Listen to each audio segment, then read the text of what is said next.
Kisah lengkap Raden Aji Mantri, Sakawayana, putra mahkota terakhir Pajajaran.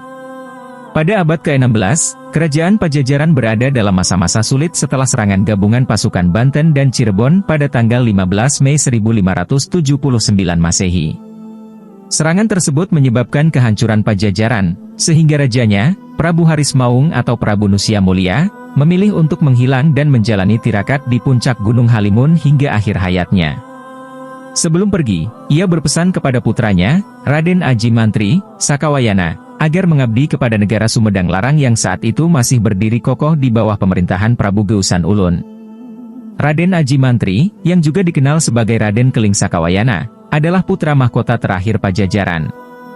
Sebagai murid dari Sang Aduarsa, pemimpin sebuah perguruan keagamaan di Cinangka, Cikampek, ia memiliki bekal ilmu dan kebijaksanaan yang kuat. Menindaklanjuti pesan ayahnya, pada bulan Oktober 1579, Raden Aji Mantri berangkat menuju Sumedang Larang dengan pengawalan 4 orang setia, Embah Kapuk, Embah Pincang, Raden Raja Koras, dan Surya Kancana Wesah, serta 35 orang prajurit. Setelah menempuh perjalanan panjang, mereka tiba di Sumedang Larang pada Januari 1580. Di sana, Raden Aji Mantri mengabdi kepada kerajaan dan berperan penting dalam membantu pemerintahan Prabu Geusan Ulun. 3 tahun kemudian, pada 1583, ia menikahi Nyai Mas Angkong Larangan, seorang perempuan terhormat dari Sumedang Larang. Setelah pernikahannya, Raden Aji Mantri beserta istri dan para pengawalnya pindah ke sebuah tempat yang kini dikenal sebagai Dusun Serang, di Kecamatan Cimalaka, Sumedang. Di Dusun Serang, ia mendapat dukungan penuh dari Prabu Geusan Ulun untuk membangun sebuah telaga yang dinamakan Talaga Sakawayana. Telaga ini tidak hanya menjadi tempat rekreasi bagi keluarga kerajaan dan masyarakat, tetapi juga berfungsi sebagai sumber air untuk pertanian sekitar.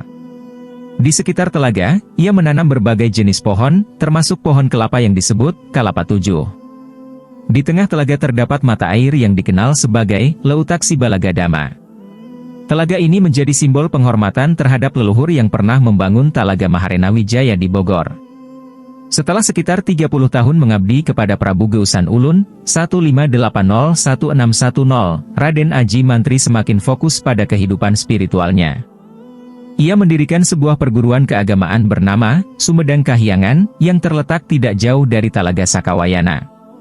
Di sana, ia mengajarkan ilmu yang diwarisinya, yang kemudian dikenal sebagai Ilmu Sakawayana. Perguruannya menarik banyak murid, baik dari wilayah Sumedang Larang maupun dari luar daerah, termasuk dari Mataram. Salah satu murid terkenalnya adalah Bapak Leutik, yang kemudian